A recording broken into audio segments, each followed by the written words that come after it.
All right, gonna do a special edition video today. But before I do, shout outs to new subscriber at Ethan S5893. It's at Ethan.S5893. Thanks to him, joining a very elite list of subscribers.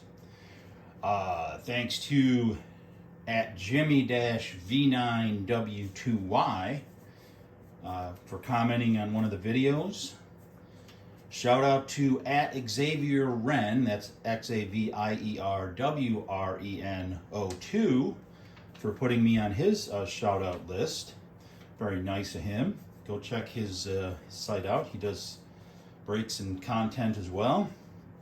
And a second shout out to my buddy at PW4122, who continues to tune in despite the massive volume and in development production value.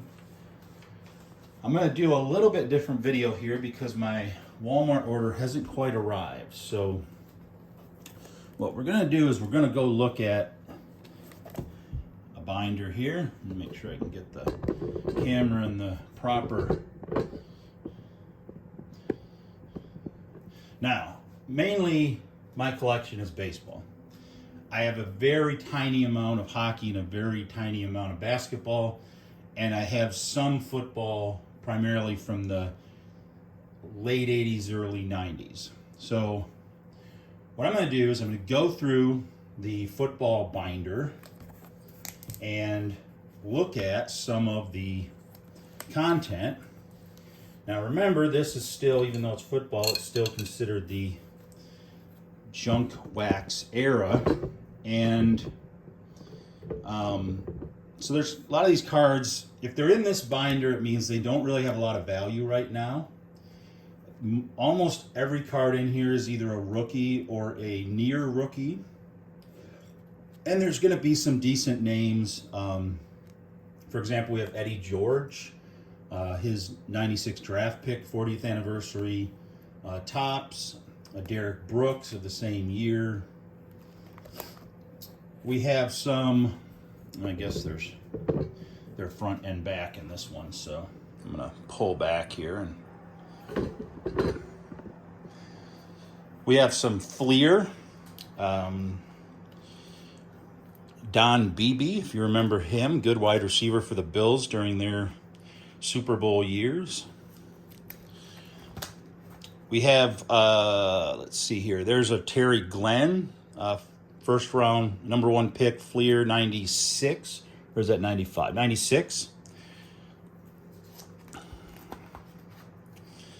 Curtis Martin, very good running back for New England. Rashawn Salaam, James Stewart had a long career with Jacksonville and Detroit and some other folks.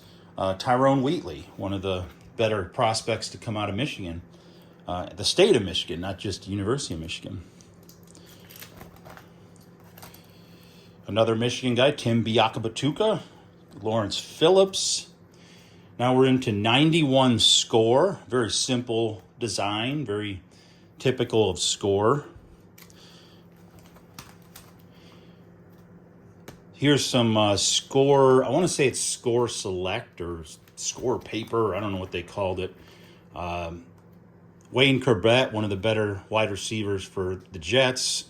Rob Johnson, sort of a backup guy that went from place to place. Tony Boselli, one of the better offensive linemen. I don't know if he's in the Hall of Fame, but he probably will be. Here we have this one, Upper Deck, sort of showed up in the 89, 90, 91 era. A couple, Mike Crowell, Gerard Bunch. This is Bobby Hoying, star rookie. Another Mike Crowell. So cards started to change a little bit at this point. Upper Deck was really pushing cards to be a little bit more higher quality. So other people were following suit. Here's a Stadium Club. This is an Eric Moulds draft pick from Stadium Club. Some more Stadium Club. There's another James Stewart, Kyle Brady, good tight end for the Jets. Rob Johnson, that's another Rob Johnson. And this is Bowman. So Bowman started to even put a little bit of more effort into their cards. Eddie George, the Select 96 card, I kind of like that design. It kind of looks like a picture on a football. And then we get into what most of my collection is, which is Pro Set. Now, if you haven't heard about Pro Set was very big in early 90. This is an 89 version. Andre Rison, Eric Metcalf, two good players from the 89 rookie class. And then you get into Pro Set. What I liked about Pro Set is they did like a first round, second round. So you could kind of collect guys in every one of the drafting rounds up until, I want to say, it didn't really go past second or third, I don't think. I think it just was the first two rounds. So Steve Broussard was a draft pick then for the Falcons. Jeff George, quarterback. Rodney Hampton, a good running back for the Giants. Blair Thomas for the Jets. And that's the first round, folks. And then here's another first round from the following year. Alvin Harper, wide receiver for the Cowboys. And here's some second rounders from 1990. The pickings get a little slim at this point. And then here's some second round from the following year. So if you're watching the NFL draft, and you're like, oh, wow, this guy got picked up in the fourth round, he's going to be great. Not very many are. There is exceptions, notable exceptions, but generally, it's like every other sport. There's going to be a handful of really good players in the first round, and maybe you get one of them, maybe you don't. Otherwise, you're kind of filling out your roster. Let me see. Not too many people. Once they get past the second round, they call them Pro Set prospects. They don't say exactly what round they got drafted in, at least not on the front of the card. And then you get into regular cards, and these are either rookie cards or near rookie cards.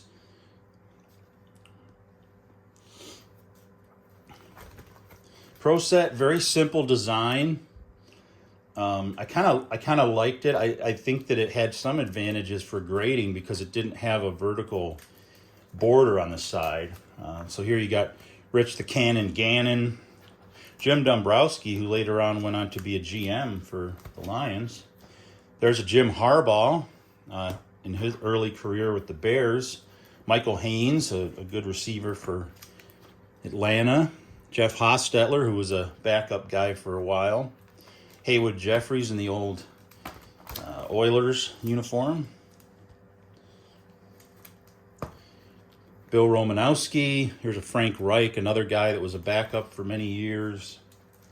Ron Stallworth. Tom Tupa, back when Arizona was still struggling to win games. And then here's some from the following year. Probably not going to know. I didn't have as many from the following year. Then they had a European world football cards they started doing. This is Pro Set Platinum. Like I said, Upper Deck showed up. They changed the game. They forced people to use a little bit better card manufacturing and photographs and all that kind of stuff. So Pro Set Platinum came out. Also Pro Line, which had a lot of interesting photography of non-on-the-field kind of stuff. There's a Joey Galloway of Skybox. Skybox was another one that was around that did a lot of football and basketball. Here you have some Skybox premium rookies. Good-looking cards. They're starting to look more modern at this point. Eric Moulds, Terry Glenn. And then there was an interesting set around that time called Action Packed. And Action Packed used it was a very thick card, and it used a lot of the gold foil kind of to stand out. So they had a rookie card as well, symbolized by a little R helmet.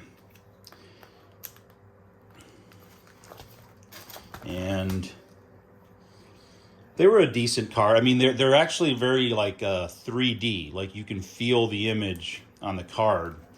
So it was kind of an interesting concept. Not a lot of cards were doing that at that time, and they still don't really do that. But it was kind of an interesting set. There were some folks that came out of this. So if you see an open spot, that means that that person probably does have value, and he's in a different binder. I'll get to that binder either later on in this video or in a future video. Go through here. Here we have a Ricky Watters, a good running back for San Francisco. And this one I never understood. It didn't have the red. It had black bordering around it. I don't understand why. I think it's the same year. It's the same set. It just has a different background on it. If you know, put it in the comments, please. Here's some Classic. Classic was an interesting one because it was not only cards, but it was like a game, like a board game. And you would get Classic cards and be able to play a game. I guess kind of like what people do with Magic the Gathering and stuff like that. So it was more of a trading card kind of game. At least that's how it started out. And then they turned into just regular football cards. But here's a Rod Desmond Howard. Now this is Classic 4-Sport. Again, the images start getting a little better. There's another Desmond Howard. And these were draft pick cards. Here's another Eddie George. This is a Classic brand. Willie Roaf. These ones I don't really remember too much about. They were called Wild Card. And they were just... At that time, there were just so many brands that were coming out with cards that they were, it was a dime a dozen. There must have been 12, 15 different brands all putting out cards. These ones weren't really much to look at. And then at the end of this one, I have my basketball. Like I said, very, very little basketball. There's a Robert Horry rookie card. Calbert Shaney. There's a Lindsey Hunter. Jamal Mashburn.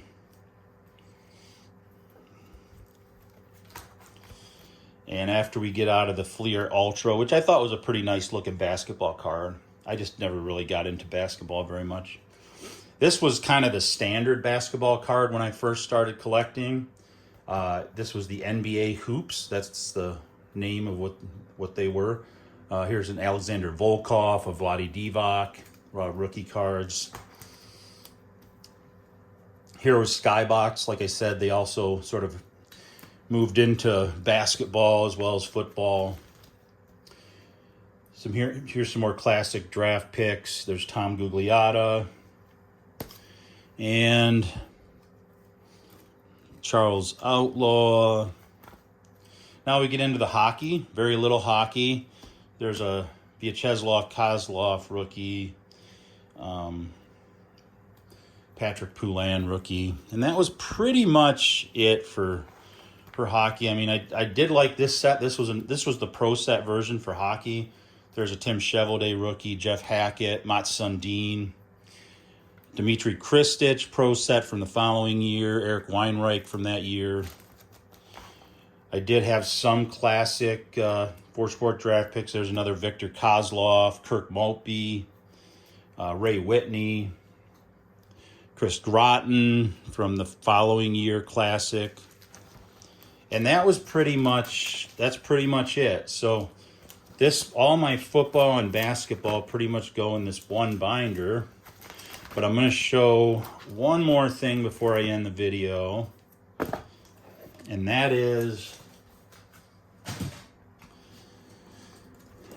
back then they didn't do a lot of parallels and stuff. That's a big deal now for card collectors.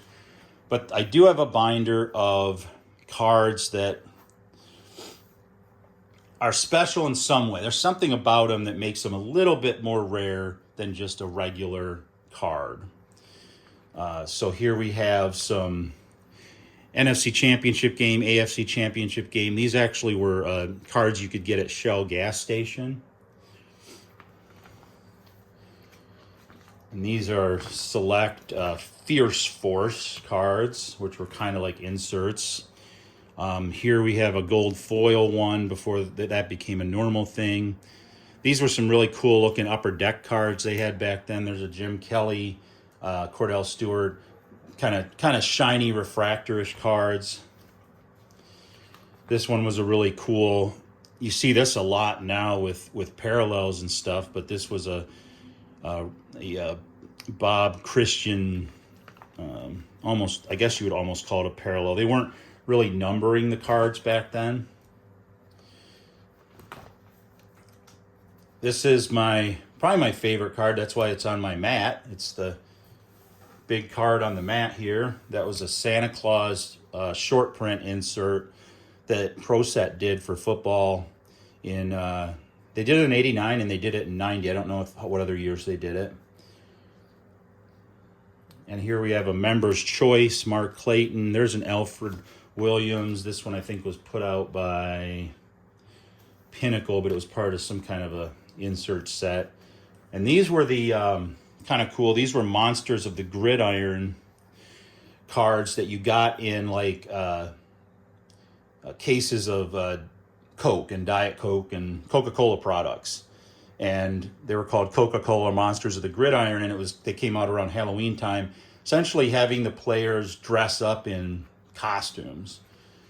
So there's quite a few players. You wouldn't recognize them based on looking at the picture because they're in a costume, but there's Emmitt Smith, there's a Marshall Faulk, Derek Thomas, Junior Seau, Cortez Kennedy, Hardy Nickerson. So just kind of an interesting little subset. And then I had some starting lineup cards that you get with the figures back then. A Brett Favre, Barry Sanders, Eddie George, some older legend guys, Gale Sayers, Deacon Jones, and then a Warren Sapp. And then we have some basketball inside-outside insert set with Michael Jordan and Hakeem Olajuwon. Slam dunk cards from Fleer Ultra. And this is a insert Rebound King for Hakeem Olajuwon.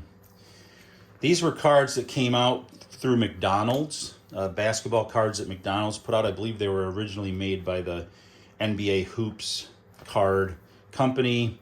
So you'd go to McDonald's, I don't know, you get a Happy Meal or you get something and they'll throw in a card or whatever. So this was Isaiah Thomas, there's a Michael Jordan, Hakeem Olajuwon, Chris Mullin, pretty much all the stars of that era, Reggie Miller. And they also had the Team USA then, because that was when the pros first started competing in the Olympics. So the Birds, the Pippins, the whole team, cards.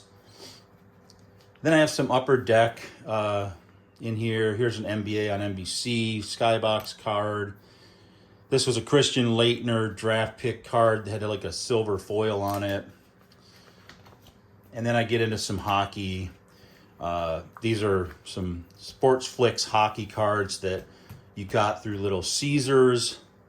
This was a Players Club of Thomas Rajdon. And this is Jamie Ram. He was a good goalie when I was in college. I came across this card, so I just got it. It's a college All-American card. It's actually numbered. It's one of the only cards from that area that early on that was numbered. It's 4225 of 6,000. Get into some more starting lineup. Dominic Hasek, Olaf Kolzig, Steve Yzerman, Curtis Joseph, Brian Leach, Muhammad Ali. And then on the back here, I got just some kind of interesting movie cards from the original Batman remake. This is like a refractor of when the Phantom Menace came out. Here's a couple Ghostbusters cards. This is a card I got in the comic book back when they were doing the Death of Superman series. So anyway, that's pretty much all there is for football, basketball, and hockey in my collection, other than the rookies that actually do have value. And I'm going to kind of go over those real quick because there's not very many, so I might as well touch on them as well. So you just get to the right part of this binder here. Here we go. So Football, the cards from that era that had some value to them. You have a Barry Sanders Topps, Barry Sanders Score rookie, Brett Favre Upper Deck rookie, Marshall Faulk rookie from Upper Deck, and a Joey Galloway. Here you got, this is Mike Aldrich, Eddie George, Keyshawn Johnson, Warwick Dunn, another Brett Favre, this one being a rookie force instead of a star rookie. 89 Pro Set of Derek Thomas. And here's a 90 Pro Set. These are Emmitt Smith's rookie card. Here's some more Brett Favre. Brett Favre's second round draft choice. A Pro Platinum of Brett Favre. Keyshawn Johnson Skybox. Here's Brett Favre in the Action Packed card. From NBA, we got NBA Hoops. Tim Hardaway and Drazen Petrovic rookies. In Fleer Ultra, we got Sean Bradley, Penny Hardaway. There's a Shaquille O'Neal rookie. Grant Hill, that's a Robert Horry Classic rookie card. And my only hockey ones is a OPC Theron Fleury rookie and a 90 Pro Set Jaromir Jagr rookie. So not a lot of cards making it into the valuable book. A lot of cards in the not valuable book. Some of very good players that might even be in the Hall of Fame or head to the Hall of Fame in coming years. But that's just how cards were back then. They weren't extremely valuable. There weren't a lot of variations and parallels and all that kind of thing. They were inexpensive to buy, so kids could buy them and throw them around and do whatever they wanted with them. And so I just thought I would go through my football, basketball, and hockey, get that out of the way while I wait for my Walmart order and do another break. Thanks for watching. Go ahead, subscribe. Check out the people I gave shout-outs to. Give a like if you want. Give a dislike if you want. Put in the comments if you have anything to say about basketball, hockey, and football cards. Have a good day.